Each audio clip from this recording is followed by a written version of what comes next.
দেখছেন বার্তা এক নজর। দক্ষিণ দিনাজপুর জেলার বংশীহারি ব্লকের ডোবাকুড়ি গ্রামে সাপের কামড়ে মৃত্যু হলো এক ব্যক্তির। মৃতের নাম মজিবুর রহমান, বয়স 58।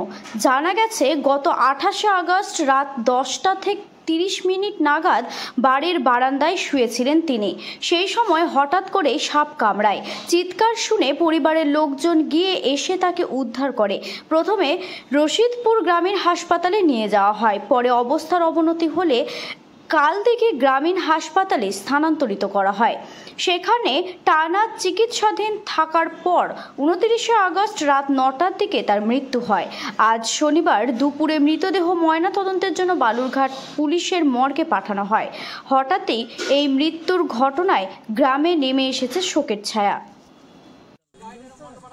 আমরা প্রথমে বুনিয়াদপুর রশিদপুর হসপিটাল নিয়ে আসি, সেখান থেকে ডাক্তার দেখে শুনে আমাদের রেফার করে গঙ্গারামপুর মহকুমা হসপিটাল। সেখানে চিকিৎসা চলাকালীন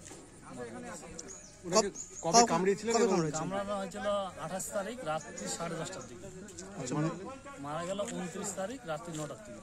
কি নাম ছিল? মজিবুর রহমান। কোথায় বাড়িটা? কোথায় বাড়ি হলো গ্রাম হলো ডোবাকুড়ি, পোস্ট হচ্ছে জোর দিকে। আচ্ছা, বয়স কিরকম হবে যে মারা গেছে? বয়স 58 বছর। আপনার নাম? আমার নাম মমিন। আপনি কি হন? আমি ওনার ভাগ্নে।